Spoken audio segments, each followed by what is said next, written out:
so pretty, pretty, pretty, pretty. Baby girl, you are so pretty, pretty, pretty, pretty. Teman-teman, perkenalkan nama saya Friska Krisnawa sebagai pemateri pertama dari kelompok 9. Nah, kami dari kelompok 9 membahas tentang materi. Nah, teman-teman, apa itu materi? Materi yang akan kami bahas kali ini bukanlah materi dalam konsep sebagai bahan ajar atau konten dalam pembelajaran. Tapi materi yang akan kami bahas merujuk pada segala sesuatu yang memiliki massa dan menepati ruang, yang dimana massa dalam materi berbeda dengan berat. Massa adalah jumlah materi yang ada di dalam suatu benda yang satuan internasionalnya adalah kilogram. Sedangkan berat adalah ukuran gaya gravitasi yang bekerja pada massa. Satuan internasionalnya adalah Newton. Nah, jadi materi yang akan kami bahas kali ini adalah konsep dalam ilmu fisika dan kimia yang mencakup benda atau zat fisik. Jadi sangat berbeda ya teman-teman dengan materi yang sering kita dengar atau kita sebut. Untuk lebih dipahami, materi memiliki ciri-ciri, yaitu memiliki massa, menempati ruang, dan memiliki bentuk-bentuk seperti yang pertama itu padat, seperti batu, logam, dan kayu. Juga berbentuk cair, air, minyak, dan alkohol. Dan terakhir yaitu berbentuk gas. Contohnya adalah udara, oksigen, dan karbon dioksida. Materi juga dikualifikasikan berdasarkan komposisinya, yaitu cara materi dikelompokkan sesuai dengan sifat dan struktur penyusunnya. Yang pertama yaitu adalah zat tunggal, dan yang kedua itu adalah campuran. Yang pertama zat tunggal terbagi menjadi dua, yaitu unsur dan senyawa, yang dimana unsur merupakan materi yang paling sederhana yang tidak dapat diuraikan menjadi zat lain melalui reaksi kimia. Contohnya adalah oksigen dan emas, yang dimana oksigen dilambangkan dengan O2 yang merupakan gas yang penting untuk pernafasan, dan emas yang dilambangkan dengan Au yang merupakan logam mulia yang tidak dapat dipecah menjadi zat lain. Yang kedua yaitu adalah senyawa. Senyawa terbentuk dari dua atau lebih unsur yang bergabung secara kimia dalam perbandingan tetap. Senyawa dapat diuraikan menjadi unsur-unsurnya melalui reaksi kimia. Contohnya adalah air yang dilambangkan dengan HO2 yang merupakan gabungan dari hidrogen dan oksigen. Contoh yang kedua yaitu adalah garam yang dilambangkan dengan Nac yang merupakan gabungan dari natrium dan klorin. Dan yang kedua yaitu adalah campuran. Campuran juga terbagi menjadi dua. Yang pertama yaitu adalah homogen. Homogen merupakan campuran di mana zat-zat penyusunnya tercampur rata dan tidak dapat dibedakan secara kasat mata. Contohnya itu adalah air gula, yang dimana gula dilarut sepenuhnya di dalam air sehingga tampak seragam. Yang kedua yaitu adalah heterogen. Heterogen adalah campuran di mana zat-zat penyusunnya tidak tercampur rata dan dapat dibedakan secara kasat mata. Contohnya adalah campuran pasir dan air, yang dimana pasir tidak larut dan terlihat terpisah dari air. Demikian materi saya.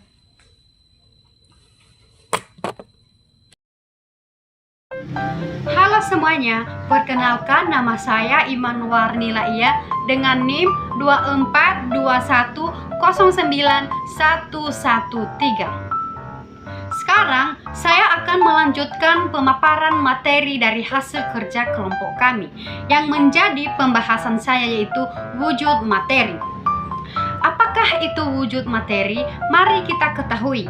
Wujud materi adalah salah satu cara untuk memahami sifat dan karakteristik suatu zat berdasarkan struktur partikelnya. Wujud materi ini terbagi atas 4. Yang pertama yaitu padat, yang kedua yaitu cair, yang ketiga gas, dan yang keempat adalah plasma. Mari kita bahas satu persatu. Padat memiliki karakteristik yang partikelnya tersusun rapat, teratur, dan hanya bergetar di tempat. Ciri-cirinya memiliki bentuk dan volume tetap. Contohnya seperti batu, kayu, dan logam. cair juga memiliki karakteristik yang partikelnya lebih longgar dibanding padat, memungkinkan mereka bergerak dan melewati satu sama lain. Ciri-cirinya tidak memiliki bentuk tetap tetapi volumenya tetap. Contohnya seperti air, minyak, dan susu. Gas juga memiliki karakteristik yang partikelnya sangat bebas, bergerak secara acak, dan menyebar ke seluruh ruang yang tersedia.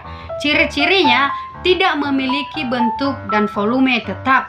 Contohnya seperti udara, karbon dioksida, dan oksigen. Yang terakhir yaitu plasma.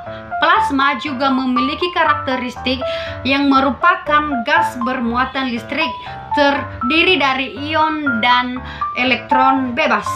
Ciri-cirinya memiliki sifat gas tetapi mampu menghantarkan listrik dipengaruhi oleh medan listrik. Contohnya seperti petir, nyala matahari, dan layar plasma.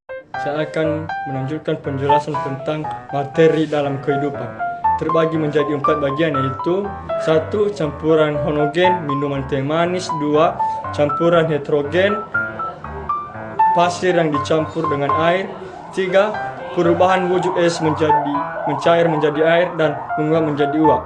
4. Reaksi kimia pembakaran bahan bakar menghasilkan energi. Nah, kita masuk pada perubahan materi. Nah, perubahan materi ini adalah perubahan dari sifat suatu materi yang terjadi karena adanya perubahan dari bentuk, massa, dan suhu atau volume dari suatu materi tersebut. Nah, perubahan materi terbagi menjadi 2, yakni perubahan fisika dan perubahan kimia. Nah, perubahan fisika ini merupakan perubahan yang tidak menghasilkan zat baru atau materi yang baru.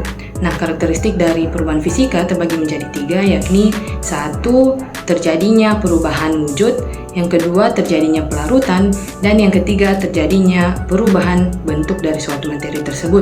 Contoh dari perubahan fisika ini yaitu es yang mencair menjadi air, dan contoh lainnya yaitu kayu yang dibentuk menjadi kursi atau bangku taman.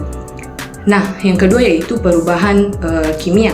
Perubahan kimia ini merupakan perubahan yang terjadi kepada suatu materi dan menghasilkan zat atau materi yang baru.